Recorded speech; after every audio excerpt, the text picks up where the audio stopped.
Oh boy. Oh boy. Is my mic on? Yeah. Yeah? All right. Well, there you go. You know, I just want 1 week, and I don't think it's going to happen, but where we don't run into technical problems. Not saying it's anybody's fault in here, but I just want 1 week where we just walk in here and boom, everything just runs smoothly. Now, do I think that's going to happen soon? No. Maybe in the future, in a few years? 500 episodes in? Probably. I hope so. Or else I might have an aneurysm, honestly. Like right now, I got so angry at the chair, it just started going down by itself. That's my life sometimes. I just get angry at the most ridiculous things. Yesterday, I was in the In-N-Out line, okay? One person committed to, it's broken off into 2 lines. Sure. One person has already committed to 1 line.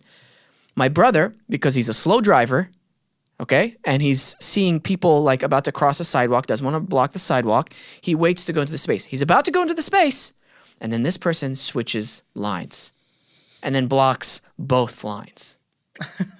Now, I got blood red mad, okay? But I kept it under control.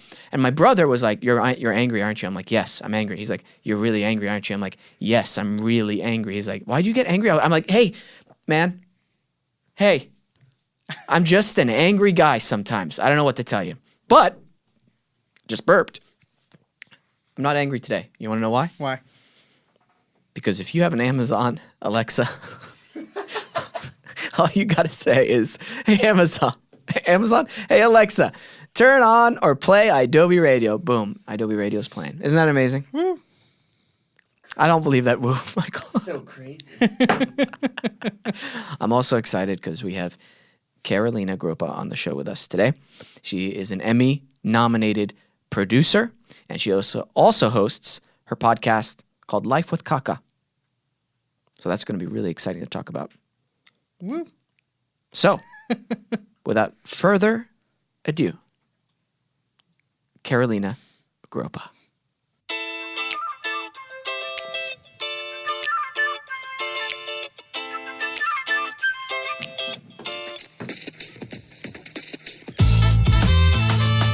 Karolina, Hi. I got you mid Oh, God. drink. Mid-gulp. Story of my life. Thanks for coming in. Thank you for having me. This is so cool. First of all, congratulations on the Emmy nomination. Thank you. We didn't win, so. I said Emmy nomination, right? I know, but That's okay. just brought me back. Hey, it's still a big thing. You are Still raw. Still raw. Yeah, it was like 3 years ago, but fine. You're doing a lot nowadays. I do a lot. And on top Yes. of all that, now you're hosting a great podcast called Life with Caca. I am. Yeah, I host and I produce it, so I kind of do everything. Now, I've got to ask you this question. Previously, I used to do a podcast called Actors Anonymous for actors, and did over 100 episodes of that, and I learned so much as an actor. And I'm wondering if you're learning just as much as a producer, getting to talk with all these great producers. Yeah, I mean, one of the reasons I started the podcast was because you think of the word producer and it's, what does that even mean? There's like so many types, and now with internet and media and just streaming platforms, it's like everybody's a producer. And then in television and in features, it's a whole different game of like how you differentiate the titles. And I only know very little myself as like someone who's come up in the freelance sort of indie space. So I was like, well, I'd love to learn more about this and use that as a platform to explain to others what it means, for example, to be a head of production somewhere. You're still a producer, but what does that mean? Right. Versus somebody who's a physical producer and is on set making the movie and working those crazy hours. Versus someone who, works in-house at a commercial company and they produce commercials. Like, what does that mean? Versus someone who freelances. So there's just so many shades of producing. And for me, it was like, what a wonderful way for me to meet these incredible people, learn about the different shades of producing, and then get to share that with listeners and people who hopefully find value in it as well, Right. Which has so far been, I feel like people find value in it so far. I do. Yeah, You had one of the producers from It I did. on Yeah. there. That was great. Barbara Muschietti is how you say her name, actually. She was so far one of the personal highlights for me, just because, I've been out here 13 years on this grind, and I was actually thinking about this on my drive here, not to freak you out, but that you and I have known each other for 10 years. Oh, whoa. Mm-hmm. Wow. Yeah. Because I have been in LA for just over 10 Yeah. years. That's I mean, crazy. 2009, that was when we met. Yes. So when I got to do Barbara's interview, I went on the Warner Brothers lot. They were locking picture on the chapter 2. They were still kind of just down to the wire. And it was just a magical experience, And I think the moment that, if you're in this business, the moment that you go on a lot and there's no magic to it anymore is like you should get out, because it's like you've lost your soul somewhere along the journey, the history that's there and the fabric. And so to be sitting on the Warner Brothers lot after the journey I've had and to sit and talk to her about her career, and not only that, but have her reception of me be so warm, and she had already listened to other episodes of the podcast and sort of knew who I was, we just really felt like a really incredible experience. It's those little moments that we all kind of live for, but we don't get very often in this business. I would think, to me, it's the equivalent of like booking a big thing that you've been working really, really hard towards as an actor when I was still acting. And it was just an incredible conversation, And then after we went off mic, we had another 30-minute conversation. And I was like, it's 9:30. Are you sure you don't need to go home? Because I'll stay here forever. Like, if you don't kick me out, I'll talk forever. And she was just awesome. And so I think it's been great to have access into these individual stories of how they got to be where they are. Because with Barbara, for example, she produced commercials for 10 years before she got into features. Like, most people don't know that. No, and that's the thing that makes me so amazed at this business. And let's just focus in on producing, just for this example, because the business is so broad. Like you said in the beginning, it's like, oh, I'll help you produce this short film. What does that entail exactly? Right. Are you line producing it? Are you creatively producing it with the writer? Are you doing post-production? Because that's a whole different thing as well. Mm-hmm. And that all feels like really overwhelming. And whenever first moved to LA, I had the Hamlin Street Gang, the little web series I did with my old roommates, and we would start. I felt like that was like a very basic introduction to what producing was, scheduling, right? Writing creatively producing like the scripts, let's say. Okay, what's doable? What's not doable? How much money do you have? What's the budget? Okay, now can we shoot this? When are you guys free? Are you free this? Great. What kind of equipment are we using? Great. Are you going to direct it? That to me was so overwhelming. And I was like, oh, wow, I really don't like this part at all, actually. Yeah. It made me love acting even more. Right. But I think it's so important for actors to understand all the work that goes into production. God. I mean, by the time an actor gets to set, and goes to their trailer, depending on your call time, there's been departments that have been on since 4 a.m. Somebody had to get those trailers there. Somebody had to get permits and figure out how to park those trailers and all of the things that are involved. So by the time an actor comes on set, it just feels like the magical experience of, like, depending on the size of your show, all the trailers and all the things that are happening. And I think actors would be way more empowered if they understood the process and where they fit into that process as the actor, even if you're the lead of a show. When I started producing, because I had come from acting, the more I produced, the more confident I felt as an actor, actually. I would step on set and I'd be like, I know what that guy needs to do. I know his job. I know that if I say hello, good morning, and he blows past me, it's probably because he's dealing with this and it's got nothing to do with me, It really gave me the confidence to step on a set and just know the inner workings of that set and how I fit in. And when they said they were ready for me on set, like all of that stuff, it just made me feel like a more included part of the machine, as opposed to before I would come on set and be like, oh, is this okay? Can I go over here? Like, oh, I don't know. Like, can I step over? Like, you just felt really insecure about it. And maybe that's part of being new and green, and you just kind of learn as you go. But there is no infrastructure to teach this to anybody, Zero. And I think if SAG had a rule where to join, you had to also put in, like, 10 PA days, any department you want. But you got to have 10 days, like, almost like AA meetings, where they sign off for you that you've attended, that you've actually done your time. I think the industry would be like just completely different and incredible. I agree. I think that's so important. I think in the book of 5 Rings by Musashi, he talks about how important it is to learn cross disciplines into what you're doing, because you'll learn principles that apply to everything, and you'll get just an overall picture of what's going on. Right. You find great value in knowing as an actor, and this is just an example. Yeah. Let's say it's late. You're on the 14th hour, right? You see this one producer, he keeps pacing back and forth. He's hanging around Video Village, and you're like, can I get one more take? And you realize, hey, we're really on a time crunch here, so you need to do your job very well, very quickly. Yes.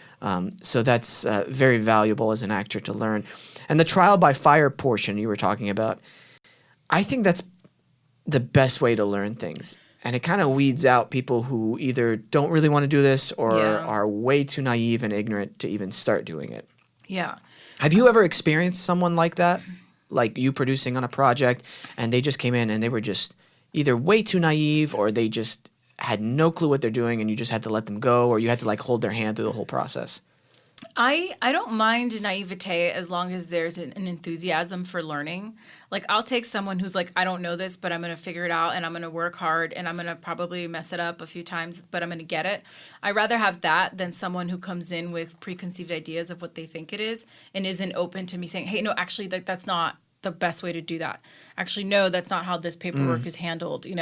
I'd rather have, to me, that conversation is a little easier than the opposite. But yeah, I think some people think they are ready for certain tiers of what it means to produce and then they're not. And then you have to have that sort of come to Jesus of like, maybe you're still more of an office PA. Like you're not ready to jump to that next level. But I think with producing specifically, and I would say physical production more than anything, because that's what I know, either you're wired for it or you're not. And it's almost like a personality trait. And the more I do these interviews with a lot of producers who have physical production experience, the more you realize like, oh, there's like this quality to the kinds of humans that are drawn to this specific profession. And the more you start to see either this person's their brain is wired for it or it's not. Like problem solving, creative problem solving, handling multiple things at the same time. Even if you are overwhelmed, not showing it, just kind of like juggling all of the things. And so the more I grow in my career, the more I can meet someone and off the bat, I can kind of know, no, they don't have what it takes. Like, and it's not personal. It's just like an energy. 100%. It's an energy. Yeah. You can feel it in audition rooms. Yeah. And that's something we're going to talk about here in a second. Yes. But like when I go in, this one audition I went into, it was a series regular role for a CW show. And I've been doing it long enough, been auditioning long enough, and working long enough. Now I'm not nervous anymore when I go on auditions. Yeah. If I am, it's like a slight nerve thing, but I then turn into energy or whatever. But I walked in, and this room was just like, it was like walking into a sauna or a steam room of anxiety and nerves. Yeah. And I was like, oh, I'm getting out of here. Yeah. I'm going in the hallway. You guys are like a mess in here. No joke. Yeah. So that's always interesting to feel right off the bat. Oh shit! I totally blanked out. What were we just talking about? Oh god, we were talking about energy, reading people, reading rooms, and I was talking about how you can just look at someone and know. Right. So that's where that story came from. Now, have you ever been in the casting side of things? Oh yeah. That's actually what made me want to stop acting. Oh, yeah? Well, not really. Like, I still love acting, and I still would love to find opportunities to do it where it makes sense. But after getting in the casting side of stuff, like, it's so empowering to be the person sitting on a couch, just, like, casually having people come in and, like, those 10 minutes are the highlight of their day and you're like, what time is lunch? It's terrible. But I did when I was producing commercials, I was being a part of a lot of the casting sessions for commercials, and it just broke my heart, because I remember the energy and time it took to drive to Santa Monica and wait around and make sure you wore the right color shirt and all of that stuff just so someone goes in and judges you based on something very, very visual. Mm-hmm. And that for me was just like, well, I don't want to be... Like, I would really like to be considered based on what's in my brain and not, like, what my appearance looks like, It's hard, though, because this is the business we've agreed to do, and nobody pushed us to do it. And I know. That's a huge part of it, the way we look. I know. And it's subjective, depending on the project, the people, and everything. It's subjective. But in commercials, it's gotten a little better. But back then, this is like, I don't know, 8 years ago, I feel like it was a lot more... Well, we just need a Latina, like yeah, like he's not Asian enough. It was a lot of those kind of conversations, and now with the way the needle has moved with the inclusion conversation and Me Too movement and all of that, like there's a lot of that stuff that you don't hear as much. So, in your casting process, though, have you ever encountered someone where you're like, "What is this actor doing?" Yeah, I actually was casting. I'm saying this like very quietly, yeah, like so we're whispering. Nobody hears me. Right, yeah. Right. I I was producing a short film with these two really wonderful sisters, and Coco Kleppinger, who produced. She's part of Rich Delia Casting and cast the It movies. She was helping us find an actor, and then as a favor, I went in and read for a casting session she was doing. I don't even know what it was for, but there was an actor that came in, and I was like, I know this kid, and it was all like, I don't know, kids in their like 18 to play younger or something. And I was like, where do I know this kid? And he gave one of the worst auditions I've ever seen. And I was reading opposite him, so I just come in and I was just like being a reader just for fun for Coco. And he left, and I was like, Coco, like, where do I know this kid from? And he had been on a hit TV show that ran for like 10 years. Like, he grew up on that show as a kid. And he was really good when he was on that show. And then when he came back, I was like, that was one of the worst, like, you know, just disconnected. Like, he wasn't prepared. Like, I don't know what the story was, but it was just a really bizarre to come in for a lead of this, like, whatever movie they were doing and not. So anyway, yes, I've had those experiences where you go like, to me, that's even weirder to be like, how do you go from being someone who was on a show for that many years, you grew up on a set and you were good, and then here you are. Oh, I don't think that's weird at all. Really? What do you think it is? Because they're put into it's comfort. It's their comfort zone. Yeah, I guess they're doing the same thing over and over.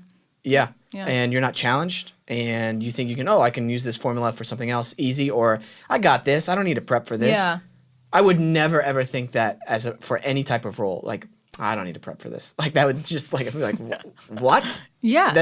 But I can see how somebody would think that if they've been successful for that long. Now that you say it. I mean, I think it's like the humility should never be lost on you no matter how big you get, right? I think there's always, because you were saying, like, you should always be prepping for stuff. You should always be studying and learning and growing. I think no matter what discipline of the industry you're in, I think producing is no different. Like, just because I've done a $10 million movie doesn't mean I show up and I go, oh, I got this. I've done this before. It's like, yeah, I've done this before, but this is completely new.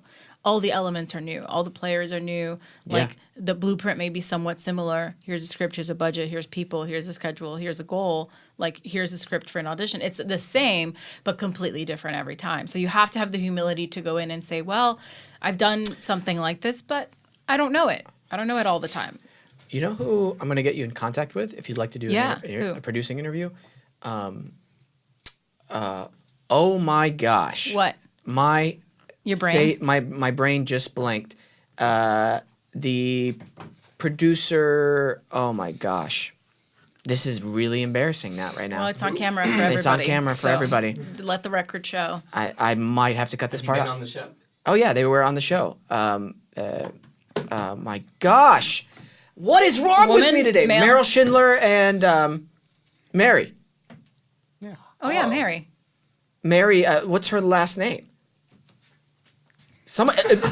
Michael, please look it up. I'm going crazy here. We can't continue. His brain's going to implode. Anyway, I'd love to meet her. She produced on Star Trek for like decades. You know what I mean? And like what you were saying, each project is different. And then so when she was producing for the people, it's a whole different. Yeah.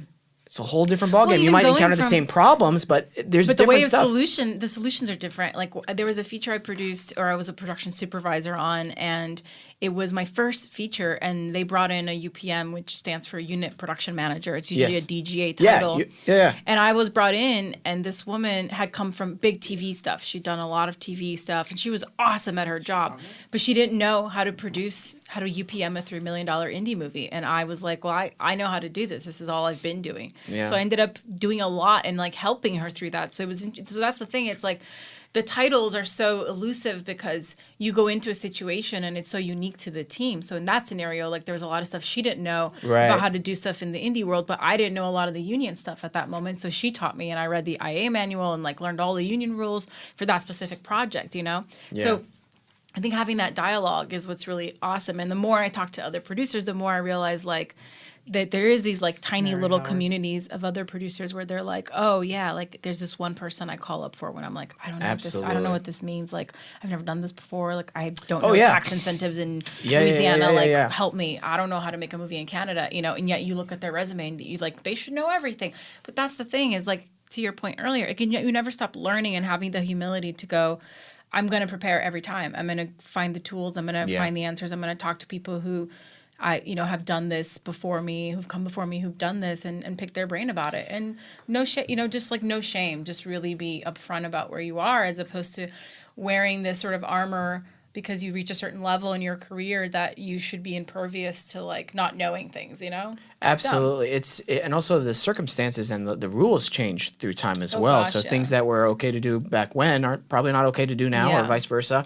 Producer's name is Mary Howard. Howard. She was one of the best producers I've ever encountered in my life. Well, I want to meet her. Yeah, I'll definitely have you guys exchange Okay, emails and stuff, because she would be great to have on your show, especially. Yeah. Okay. For up and coming producers, Mary Howard is like the person to shadow, in my opinion. Okay.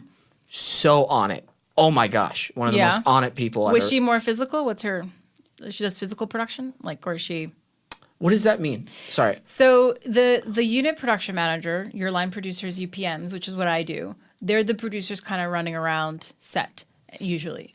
They're the ones overseeing the physical production element of the shoot. They're the ones, if there's a problem on set, if the union comes by and says hello, they want to, SAG is there, they want to sniff around, see what's going on. They're the producer who's going to interface with that. I think so. Yeah. And that I should know this. Versus producers who are sitting at monitor, normally giving notes, who are more creative producers in television. Usually they're the writer of the episode. Right. That you're no, on. she was not doing that. Yeah. Yeah. They usually don't see them as often because they're running around or they're in the production trailer working with the office team, or sometimes the office team is We had offsite. somebody else for the UPM. Yeah. I know she was an EP. Can an EP be a UPM? Yes. Okay. That's why. So, I have no clue. See, this is why I have no the That's why you production have to side of tune stuff. in. Yeah. I really don't know. It's crazy. All I know is she's freaking amazing. That's enough for me. So. I mean, the way they would handle scheduling too, the way it just blows my mind, because I hate scheduling. One of the most tedious things I hate is scheduling. Yeah. I don't know why. Just can't stand it. Especially when things move around. I'm like, oh great, now I gotta call everybody else. Awesome. Yeah. Well, it is not for the faint of heart. Yeah. No. And that's the thing is, like, when you are the producer and depending on the size of the project, if you don't have certain departments, you just have to do those things too. Yeah. Like I'm producing a documentary for effects right now, and we don't have ADs, and I don't have a locations department because it's a doc. Like, you don't need that. We're not going to show up and dress a space. We're just going to shoot in someone's home, or we're going to find a park to shoot them in. Like, I don't need to bring someone on, so I do that stuff, Isn't that kind of exciting, though, as a filmmaker? Is it exciting? Is it frightening? Is it everything? Whenever you, like you said, you're shooting a documentary, you don't know what the place is going to look like exactly, and it's like, that's where we have to record. I hope there's a good spot. Yeah. It's both, I think. Yeah. It's a mixture of both, like where it's kind of thrilling. It keeps you on your toes, but you know what's at stake, like financially, right? You're like, well, we can't go back and shoot another one, really. So hopefully this works, And you just have to hope that all the stars align, because there's so many elements that could come up on the day. If you can't control the environment, you just have to make the best of it. And that's kind of it. My OCD behavior, again, Couldn't do I'd it. be like, I need to see your home, sir, before we go inside. Where we were going to go, you when can't do we that. can, we will. Right. With this doc, when we can, we will. But some people, it's just kind of showing up and making the best of it. I am about to, and I'm announcing it on air. Oh my God, is this an exclusive? This is an exclusive. Oh my God. I'm going to direct my brother's music video for his Is this your second first time? single. Directing a music video, but I've directed before, like shorts and Okay. The web series stuff. Yes. So I'm really excited to do this music video, and I was actually going to ask you some questions. Ask me some questions. And I've always been so moved by music, where I see a lot of times the picture, the movie, the fight scene happening from beat to beat to beat. I know exactly how they're going to turn, how long it's going to take. Yeah. The cars coming in, and I'm like, oh, this would be great here. Like this shot, everything's slow at this moment. And I'm so excited to work on this with William, and it's going to be... That's amazing. His song is probably my favorite song up to date. I'm not just saying that because he's my brother, but his debut single comes out the 29th of this month. That's dope. And I'll be directing the next song that he's going to unleash. What's it called? Yeah, release. Okay. I have the weirdest... Unleash sounds way cooler. Yeah. Unleash. Like it's been locked up and Yeah. it's time. Yeah. Yeah. So that should come out at the end of October. So a family of artists, you and your brother.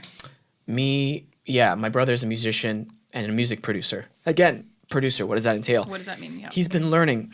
Excuse me. He's actually coming on couple weeks from now, next week or something like that on the show Yeah. soon. Anyway, but his production element, he's been learning so much about how to, you know, do all the production in-house because he realized, oh, now in this time era or time frame, whatever, you can learn all that stuff on your own. Right. You can. You don't need to go spend tens of thousands of dollars at a studio. Spend any money, honestly. I mean, I there's no shade on like the AFIs, USCs of the world. Those are wonderful programs for producing specifically. But I think in all my conversations and how I came up is you just do it. You just throw yourself into the fire, and you're going to have like 5 years probably of not making money and working on, you know, crap, probably like French shorts, Craigslist ads, like whatever. You just do it. You just start to do it because the more you do it, it's like you get your next job on the job you're currently on. Yeah. You know, and you're doing this short, and then the other person's like, well, my friend has a short, or my, you know, and then it just kind of builds and builds, and you just learn by doing. But I think that the people who learn the physical production side of things, meaning how do I actually physically make this thing, go on to become better creative producers. Because then I can look at a script and I can say, oh, wait, yeah, this whole page, this is gonna be like 5 days right here. So if we know we don't have 5 days, then we gotta find a way to do it in 3. See, I'm so glad you said that because with my brother, we had a scene in our mind where he said it to me. He's like, you know, it's like a crowd, like I'm performing on a stage full of like a lot of people. Yeah. And immediately I go, that's gonna be so expensive. Yeah, 1,000%. And then Because what kind of space are we going to get? How big is this space? Well, how big is the space? How big is the audience? Exactly. I'm like, you know, there's always all those questions. Yeah. And how can we still make your vision come true on a budget? Yes. That is the magic and the balance of taking your idea and manifesting it into a reality. Because anybody, well, not anybody actually, can, if you had like unlimited budget, of course you would assume it would look amazing, right? You would assume, but parameters are where creativity actually blossoms. Ooh. Look at, is that the quote from my episode? That's gonna That's pretty be the good, right? quote. Okay. Can you say that again? I don't remember what I said. Parameters? Parameters are where creativity blossoms, I think. I mean, you read all of these stories. You go back and read about Steven Spielberg and Jaws. Like, the shark couldn't work. It didn't work. They spent all this money and all this time to show the damn shark. It didn't work. So they were like, we're just never going to show the shark. And that worked out so much better. And it worked out so much better. It's still ingrained in people's minds. That shark, that fin, the sound. Yeah. Bless you. Thank you. You know, I wasn't sure if that was a sneeze or not at first. I was like, I don't know. or you just, or I triggered him with my Jaws comment. But you know what I'm saying? Like, every filmmaker will tell you that anytime there's been a challenge with time, with the constraints and the parameters of what it is, budget, time, money, all of them at the same time, you find creative solutions. And if where the talent comes in is then making that work. There was another story that I read somewhere, or maybe I heard on someone's podcast. I don't know where I heard it, but it was when they were shooting Saving Private Ryan, that Steven Spielberg and his DP, they were going to shoot the big opening. That's like when I'm going to knock this down and definitely get water all over let's definitely cover the that. stuff. Yeah, and then I'll go angry. No. I gesticulate a lot, so I apologize. But anyway, so they were supposed to film. It was a big opening where it's like a 10-minute sort of consecutive shot. It's super amazing and impressive. And when Steven Spielberg got to set, he realized that art department the production design had set the entire set the opposite direction than what he had thought and what they had planned on accident. And so they were like, we don't have time to reset all of this. Like, there's absolutely no way to change this now. So he's like, okay, give me 10 minutes. And he went for a 10-minute walk. And just in his brain, he came back. He's like, okay, here's how we're going to do this, you know? So it's about how do you pivot when these constraints are put in your path. And he pivoted. He found a way. He's like, okay, here's how we're going to do it. And he explained it to the team. And it was amazing, you know? I love that attitude. That's the attitude. And if the greats can have it, that's what got them there in the first place. So how do you bring that into your own journey when you're in the beginning of that journey? So if the challenge is how do we build and how do we create this impression that we're in this big stage with this big audience, yet we have 20 people, like how do we find ways to achieve that same goal without having all the toys to play with? Absolutely. Yeah. Taking what you think is game over and actually making it work. That's your press play.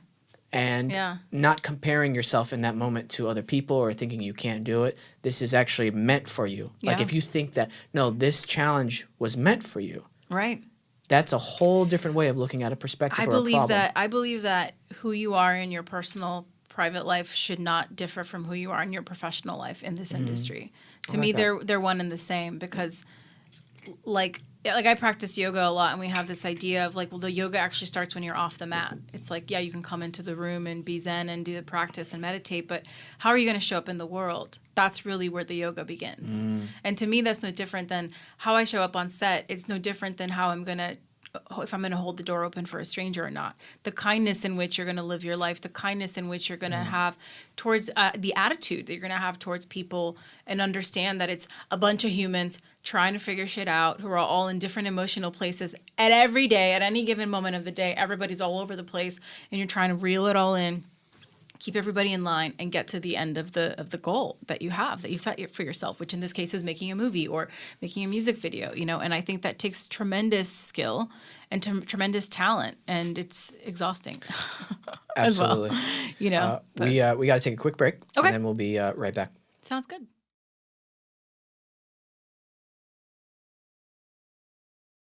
Any really bad audition stories? Because I love listening to them. Really bad or really amazing audition stories? I would say more amazing than bad. Great. Yeah. I've had people come in where I've experienced that thing where I never understood it when I was just an actor, and people would say they came in and they just were the role. It was just theirs. It was meant to be theirs. And you're like, okay, whatever. What does that mean? And I've experienced it. People coming in, and you've been there all day, and you've had some people that you like, that they were good, they were talented, and they were specific, but there was just something missing. And then that one person walks in, and you're like, oh my God, this is the part, this is the role. And it's like unanimous. You don't even have to like talk. Everybody just knows. Like they leave the room, and it's like all the air has been sucked out of the room, and you're just like, where did this person come from? That's me. Like that's every you. time. Every time. Wow. Every time. That's so impressive. Any room. Any room. He's People the one. can't breathe. No, it's actually a liability. People can't breathe because he takes all the air with him. Yeah. No, so I've had those experiences. Like I haven't been a part of auditions in a while. A lot of the films I produce, I get to like tell casting to bring people that I want them to bring, like Jonte LaGras. I don't know him. You don't know him. Well, you should meet him. He's wonderful. You lived with him for a while, so that's a weird thing to... By the way, I know I'm not supposed to say anything, but I'm going to say it anyway. Congratulations. To Jonte? Jonte LaGras booked his first top of show guest star role. I know. And I'm so effing stoked for him. I'm so excited for him. He gets to fly out of the country to shoot it. Oh, he does? I didn't know that. Yeah. That's cool. It's technically out of the country. Canada.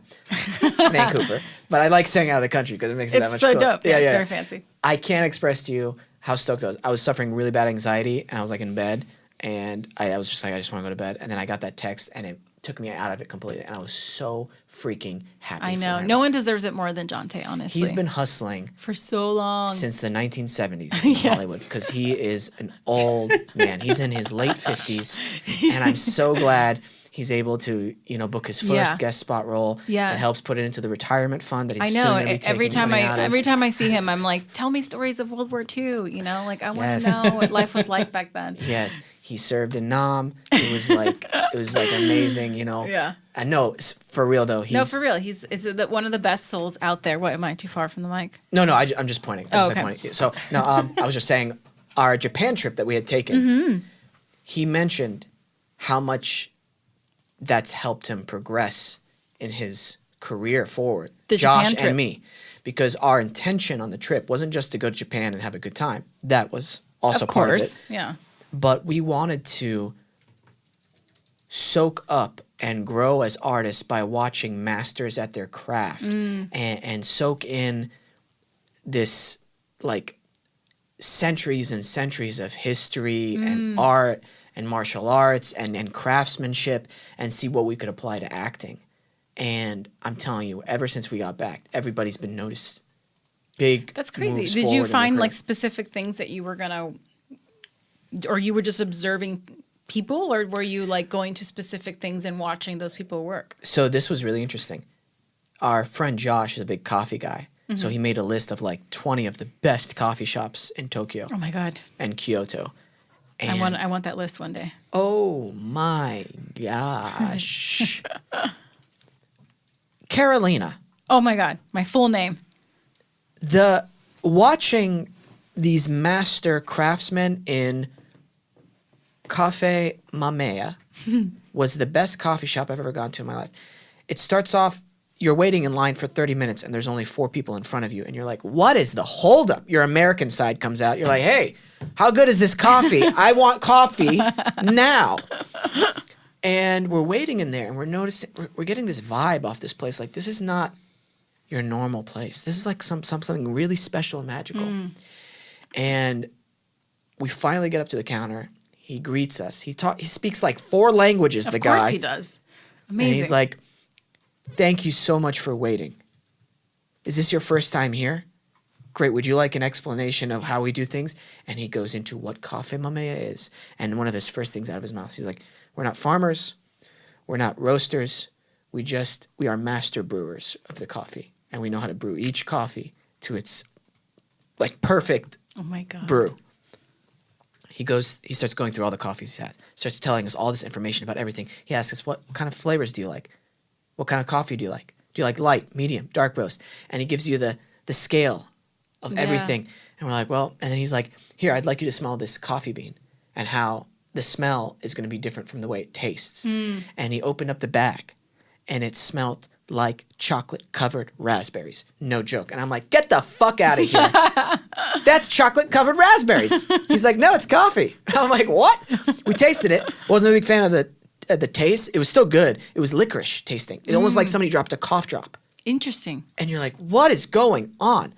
And you watch these people and the care, the way they put like one, like something they use to the side, or the way they pour everything, and you see their intent, and you feel them, that you feel the intensity of which they're using, and the awareness, and the focus, alertness of everything, and the purpose.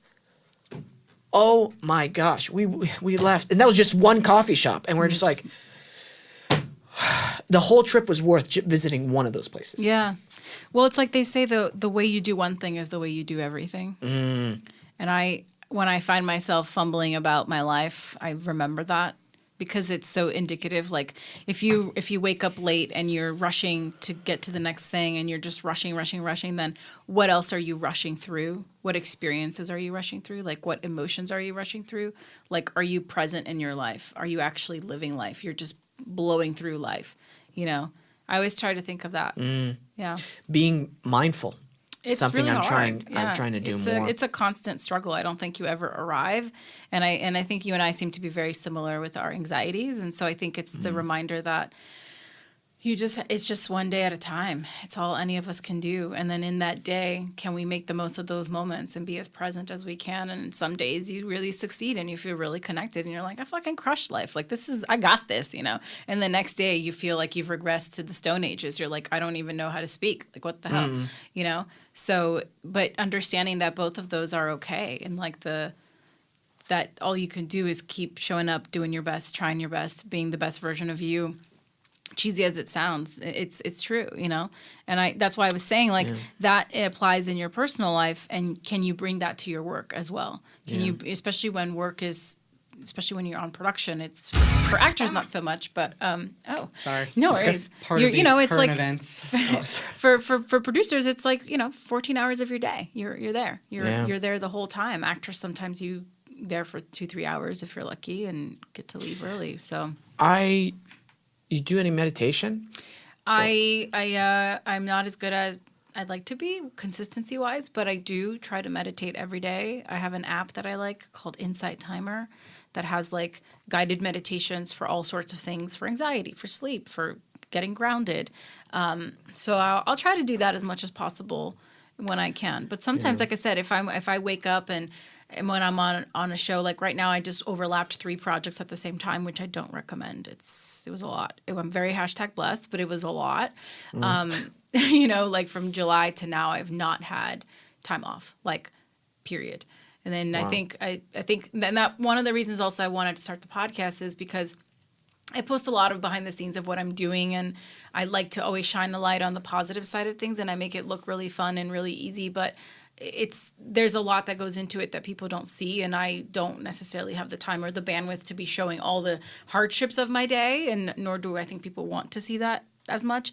But I do think it's important to not just focus on like the 1% that looks really glossy and impressive, like getting to go to the Emmys or getting to go and do these really impressive things and meet impressive people, because the reality of the lifestyle is it's all encompassing and it's riddled with anxiety, and it's finding that balance. So all of that to say that sometimes when I wake up, it's like I don't even have a moment to turn my brain on, because my brain's been going and I'm like, okay, I got to send this email and I got to do this thing. I got to call in an hour, and I'm already in it.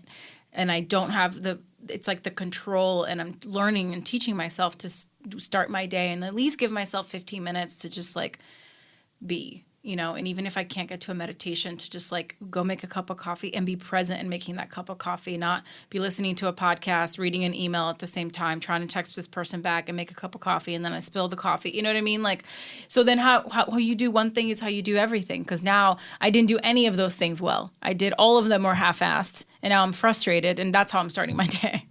you know? And oftentimes, to be honest, that's kind of how I'm wired, and I have to really reel it back and try to slow down. And that's why for me, weekends have become the time when I try to like take it slow, just really take it slow, because so much of what I do requires this speed all the time, where you're just going, and you're problem solving, and you got to do all the stuff at the same time. It's a lot, but it is finding that balance for each person is good too. Yeah. I really recommend for people listening to this right now to make a list of like your top 5 most important things in your life.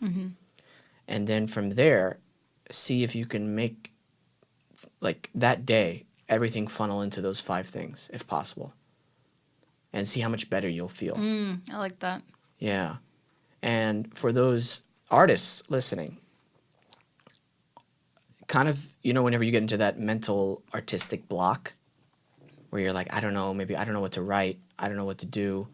This goes back to what you were saying, where you felt like the actor just was, they were meant for this, or they were the role. I always talk about like the divine spirit or the divine message being told through everybody, or through certain people, certain artists, and how you have to be kind of ready for that divine message to unfold in you, and kind of going out, go take a hike. Something to do with nature, I feel like always helps. Yeah. Go into nature somewhere, kind of just sit down. You don't have to like meditate, but just kind of think about it and be open and present, and kind of ask for, what do I need to do to prepare for this divine message? What kind of creative message am I worthy of saying? And what do I even want to talk about or feel passionate about? And usually the answer comes to you pretty well. Yeah. I highly recommend that. I'm going to try that.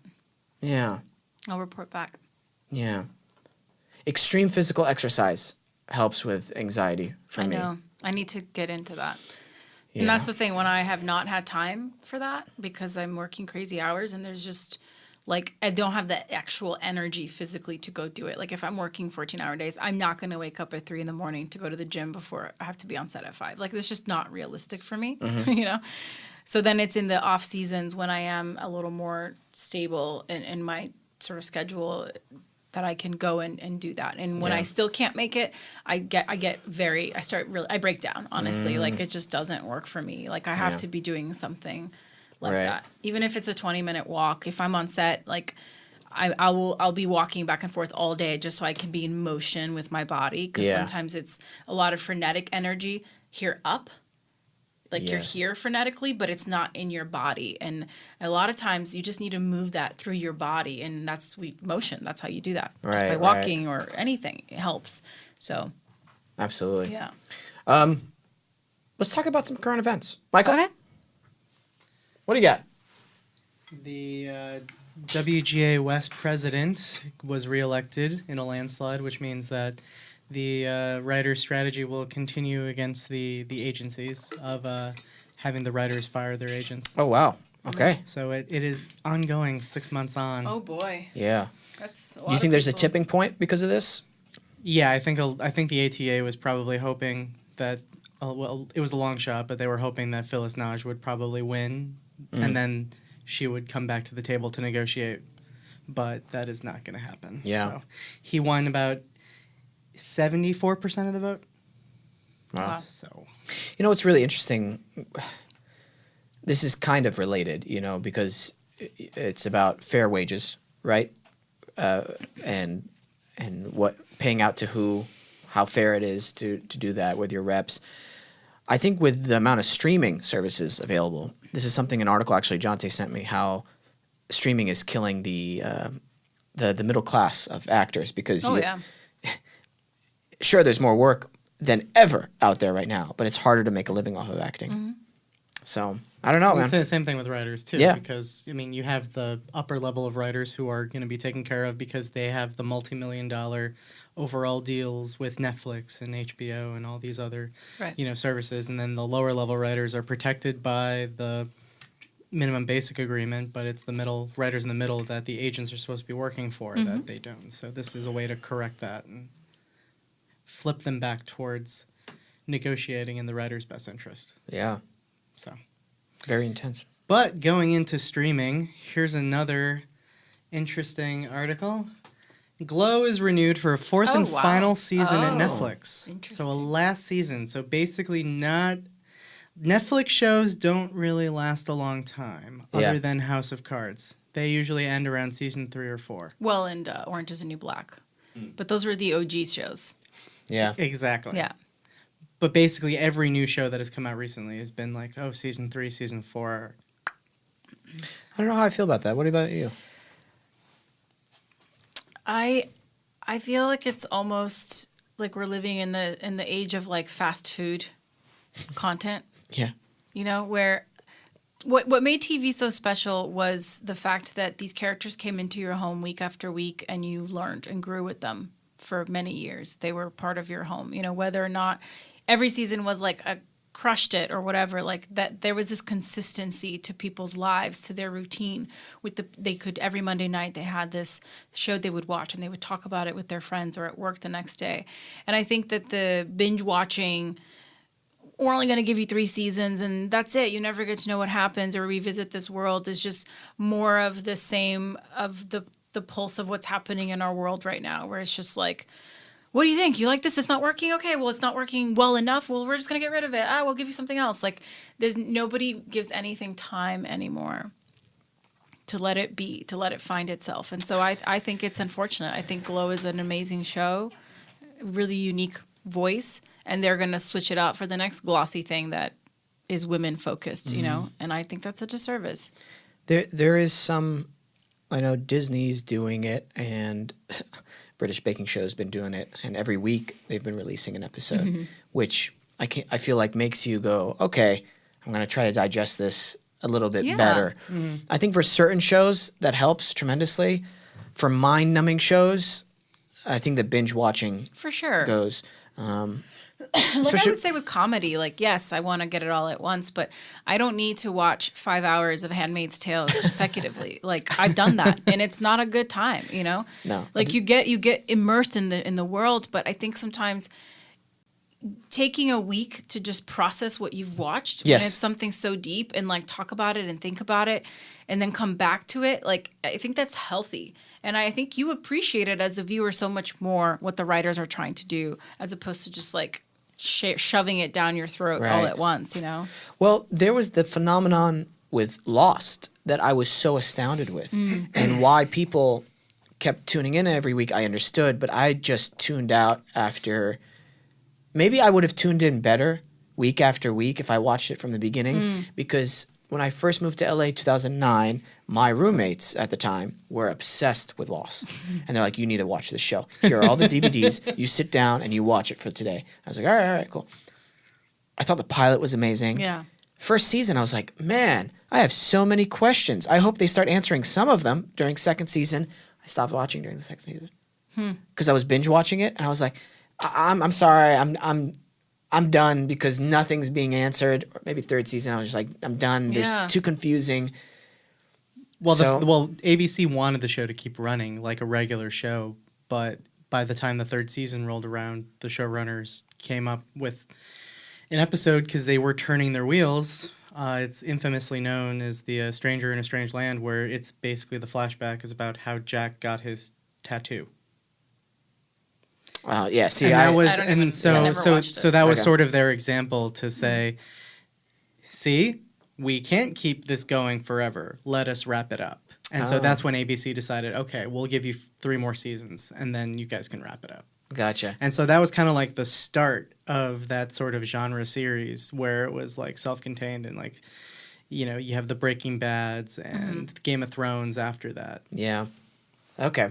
That's interesting. I never knew that about that show. But yeah, maybe because I was binge watching it, Yeah. it didn't have the same effect on me. Yeah. It's actually really interesting to think about what shows would work bad. I know that binge watching Breaking Bad, it was a great show. I was so happy to watch it just to figure out what's going on. This is so good. But when the time came, the last season, I had to watch the last like 5 episodes week after week. I was getting anxiety. I was like, nah, I can't anymore. I need to wrap this up, man. I need to wrap this up. Whip it up, man. Yeah. I saw that Bob Odenkirk, who's in Better Call Saul, he was on Jimmy Kimmel, and he was saying how it was really surprising to him and the rest of the show that they actually got an Emmy nomination because they're one of the few shows in the category that is still in a traditional television, that isn't streaming, that is week after week. And then you wait a year first in the next season, that it was almost like people completely have forgotten about it. Yeah. You know, because think about how many shows were like the thing a month ago and you're like, I don't even remember what that was. True. It's just so much. And I was like, that's a really good point. Yeah. You know, that's an incredible testament to that show, that it's on cable and people still tune in week after week, and a year goes by and they're still like, that show was amazing. Let's get it nominations. Michael, would you mind looking up what's the #1 drama television show in the world? And I think it's NCIS, if I'm not mistaken. So I'm curious to know if people are digesting these In things. terms of like viewership or I guess viewership. Popularity, because NCIS, I did read it. Well, I mean, viewership, it can be kind of, just because of like, the Nielsen ratings don't necessarily capture all people watching it. Right. I think it's just, maybe if you just Google #1 television show in the world, I'm curious to know what comes up. This was 2 years ago, but it was NCIS. That was in 2017. NCIS remains the #1 drama that's show in currently the on world. air. In the world. Yeah. I'm curious to know how they consume it as well. Do they consume it week to week in like South America, wherever they're at, or like England, or France, I'm sure Germany, of it. or whatever? I'm sure of it. It's the comfort of it. That's why novellas and soap operas are here to stay. They're never going anywhere. Nobody's making a binge, All My Children. Yeah. Like, there's something to that formula. Oh my God, soap operas. Talk about guys, how much what are you writing about? You know what I mean? Yeah. It's every day. It's every day. What do you, there's some that are weekly episodes, I guess, right? I don't know. Maybe I don't I'm know. making that up, but when Days of Our Lives was a thing, my mom used to love Days of Our Lives, and I forgot another one, but I'm like, not thinking about it, I'm like, what did they write? I remember one Days of Our Lives sequence. It was like going on for a while. She got possessed by the devil. And I'm like, what is this? there's nothing left. They tapped out.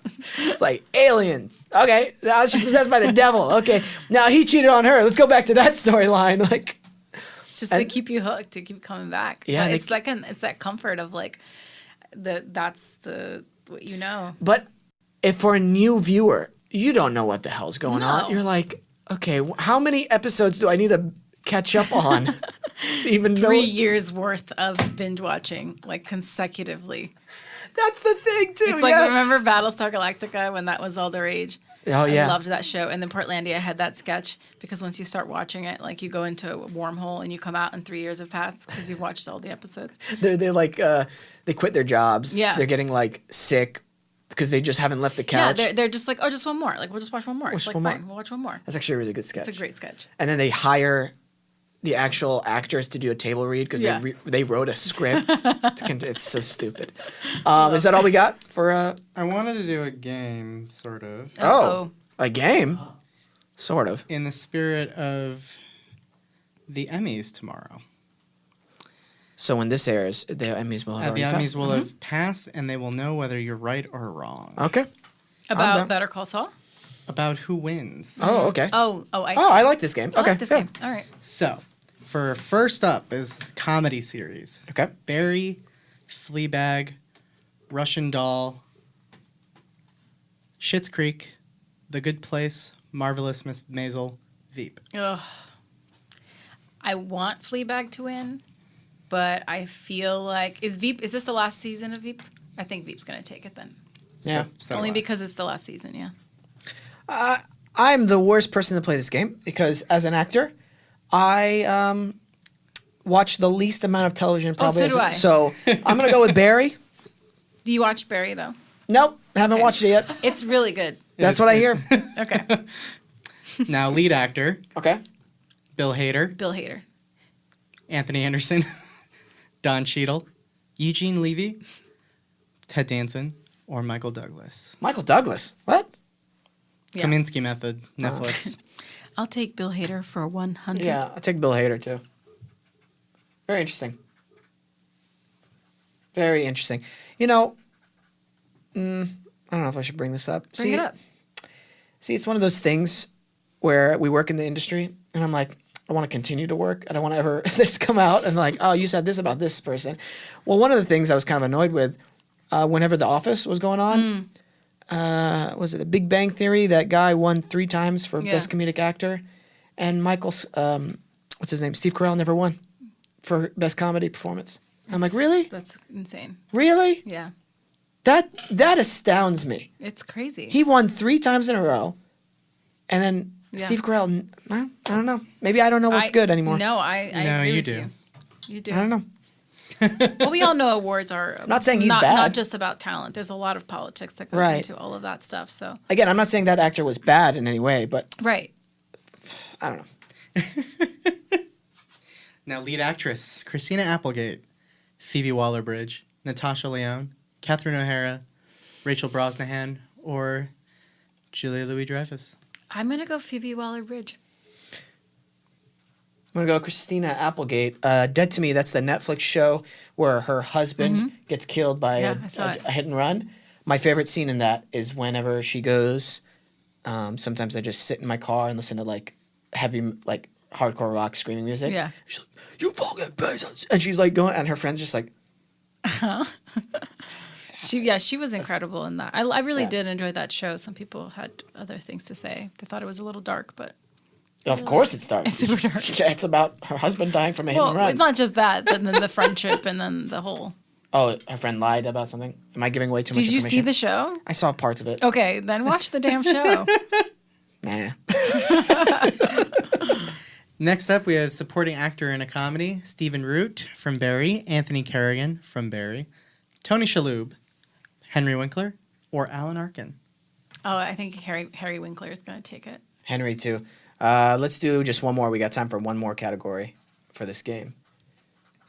Maybe 2 more. We got to go through them quick. We got 2 minutes left. Drama, Better Call Saul, Bodyguard, Game of Thrones, Killing Eve, Ozark, Pose, Succession, or This Is Us. You go first. That's a hard game. This Is Us, probably. Yeah, I think probably they'll take it. Maybe Game of Thrones takes it since it's the final season. It was terrible, but we all. I would like Better Call Saul to take it, but probably won't. Last, we'll do limited series, Chernobyl, Escape at Dannemora, Fosse Verdon, Sharp Objects, or When They See Us. When they see us. When they see us, probably. Well, we shall see. We shall see. We're going to take a quick break. We'll be right back. Y'all.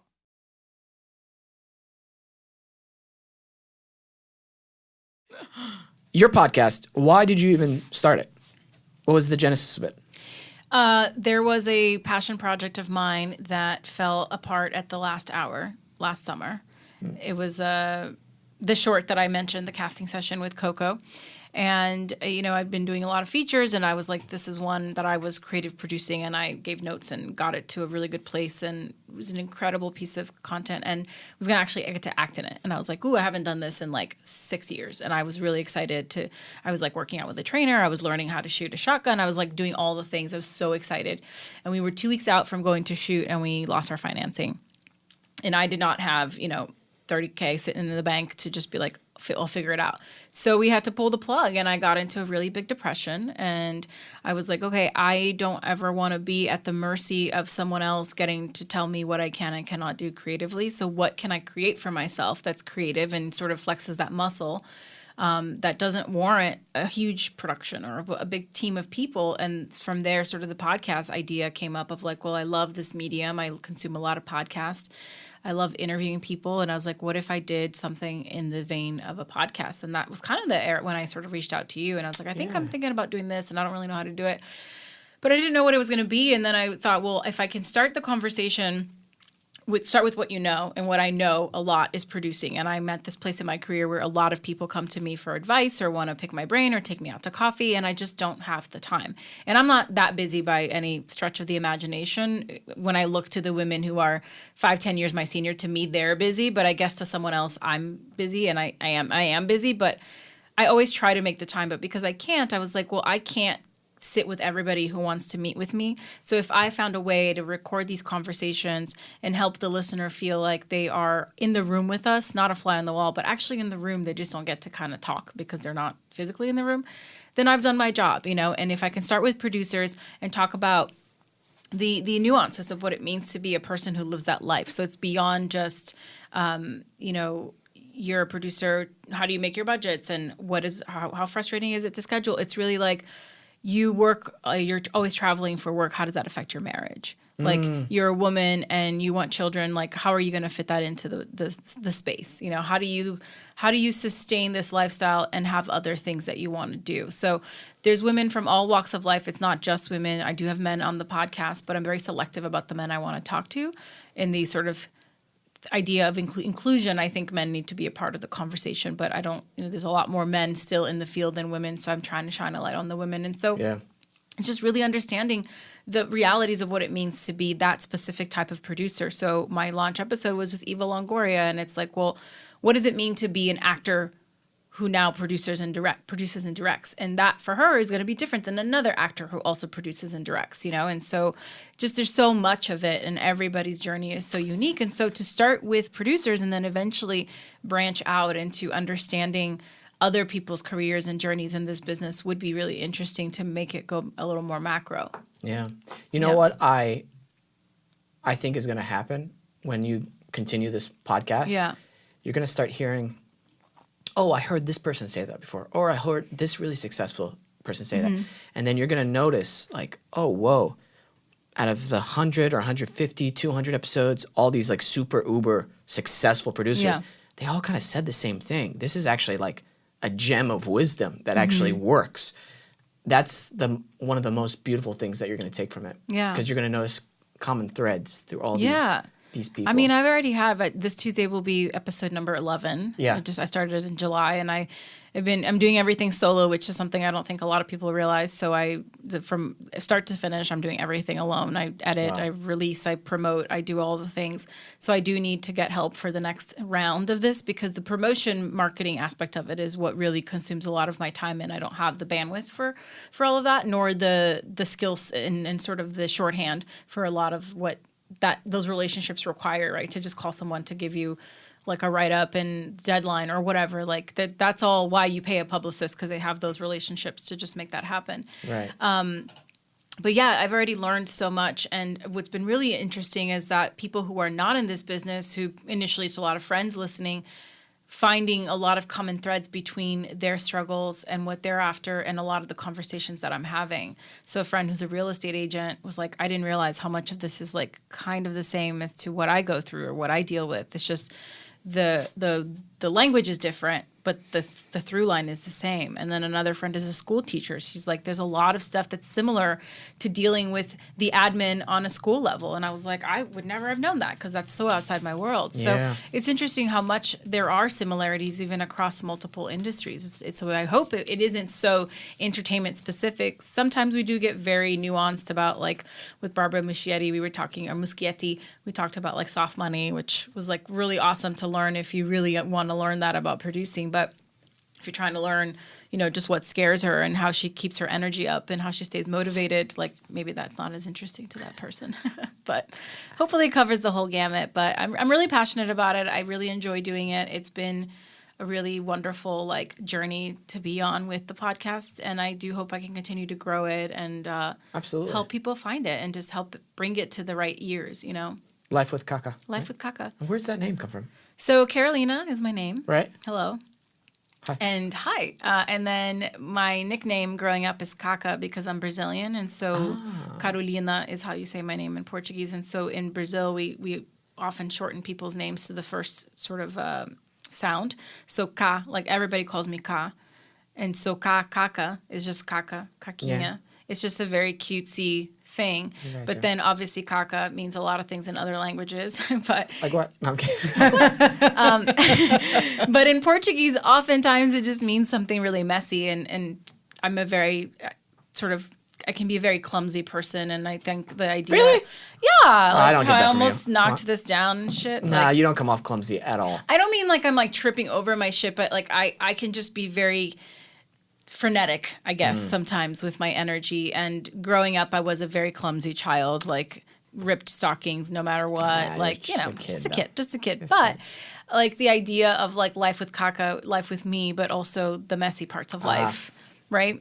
And digging into the messy parts of producing and what the messy parts of someone's life who also happens to be a producer. Yeah. So that's the aim of the show. Now, not everybody wants to go that deep or go to those places. Some people do. I've had tears on the podcast. It's awesome. But some people just don't want to go there, and that's okay. Like, I think every conversation is worthwhile and there's something to gain from it because no one is talking to producers, and that's the other part of it. I listen to a lot of pods. There's actors, comedians, writers, some directors doing podcasts, but there's really nothing out there for producers by producers. Not that this is just for producers, but being someone who can be a conduit to those conversations because I come from this world, but I also can have that conversation on a more global level. And I'm at a place in my career where I can have access to these people, I think is what makes it a little unique. And so I was like, well, this is where I'll start and I'll see where it goes. And so far, That's awesome. so far so good. So it's lifewithcaca.com and you can find the show and me, and if you just Google me, I'm all up in that. You can find all my things. Great. So. And Apple Podcasts. Apple Pod, Spotify, Stitcher. I put it up on YouTube with no video for now. It's just like Awesome. just the audio, but people want to listen. It's Great. all there. You know what I hate doing? What? Having to tell like people like you Google this. Sometimes it's just like I can't find it. It's like you can't find it? Really? In this day and age? No. I was just thinking about that on my drive here. Is there anything that exists in the world that isn't on Google? Is there some like subcategory of things and like knowledge that only some people have now that just is like not on Google or someone's address? If Google doesn't want it on there, Yeah. Or do you have to like petition for it, like some underground? Like, is there a book that none of us will ever know about because like they were like, well, this will never be on Google. We don't want Google to know about it. Only certain select It's like very Probably some very obscure esoteric books. Maybe. But even then, like there's just like I get way into these wormholes online. I mean, it's like Wormholes? if there's like Rabbit the holes. one cool coffee holes. shop that is not even on Google, you just can't even find it on a map. Like you got to know somebody to know somebody and they take you there. Yeah. And there's like Well, dark web. But the dark Well- web is mostly for dark things. like illegal content, if I'm not mistaken, or people Yes, trying to you're do not mistaken. things in secret. Not necessarily shady things, but also like if their government does. shady things. It's they're- shady. I'm not Come saying on, they're- what do you mean? Well, no, I'm not saying there isn't shady things on there, but like let's say you live in a country where a government is very suppressive. You don't want the government looking at what you're doing, so that's why the whole True. VPN and the Right. the secrecy of like, hey, how do we simple things like I don't know. How do I get porn on this website? That's all it's about. Yeah. That's the way we're going to end it. No, I'm just kidding. Before we go, what Yes. is some of the best piece of advice you've ever received as a producer? Great question. As a producer specifically, or just like a human? Human or producer, whatever comes to your mind. I get a lot, and I'll just go off of the podcast because that's clearly what I've been doing, but I get a lot of like, just trust the process. Like, trust the journey that you're on, like that it all happens. It all takes time. It just takes time for things to manifest the way you think they're going to. And that half the time you're already in it and you don't realize it because you're like, well, I got to be over there. And you're like, yeah, but you're right here. And that's exactly where you need to be. And if you were just back over there, you would have been looking at this place and you would have been like, I want to be there. And now you're there and you're not even enjoying just being there. So just like to trust the process in that sense, but to be constantly, learning and growing and working essentially. Yeah. And a lot of it is, like I was mentioning earlier, can you learn and grow and still be a good human in that process? Because it's, especially for producers, like now I have an agent, but like I don't send resumes out for jobs. Like somebody recommends me and they meet me and they like me. And then it's like, okay, here you go. Here's $3 million, make a movie. Like it's insane. It's so much based on your reputation and your integrity. So that is really, really important to maintain. And I think in life, but especially with what I do. And it's a good thing, but it's like also if all it takes is one bad project for people to be like, we don't know about her, Yeah. So there's always a lot at stake, hence anxiety. But yeah, it would be that, just to trust the process and to always be learning, be growing, stay hungry. Like that was one of Barbara's advice. She's like, you have to stay hungry. Like the moment that hunger goes away, because she's like, you can look at my life and think, well, I'm here at Warner Brothers, I can just make any movie I want. And it's like, no, there's still battles to fight every day and it never gets easier. So stay hungry, stay focused, and stay like connected to yourself, don't get lost in all of that. So that would be sort of the advice, I would say. I love it. Yeah. Karolina, thank you so much for coming on. Wesam, thank you for having me. This has been a treat. I know. A delight. Michael, play us out. Thank you. Ladies and gentlemen, thank you for tuning in to the show. Thank you, Adobe Radio, Nice Guy Digital, our new Patreon, and subscribers on YouTube. I see you. I get email notifications, a lot of them. Thank you so much. Thank you, Michael, Peyton, Karolina again. Thank you, Steph. Thank you, Alexandra Gorski, for the new look of the show. It's on there somewhere. Yep. It's fun. You're fun. Cute. I like you guys. Okay. Make sure you stay warm. Weather's getting a little cooler. Stay cozy. Watch Are You Afraid of the Dark before bed. It helps you. I don't know, get cozy. I don't know what I'm saying. Hey, remember to listen, think, and then talk.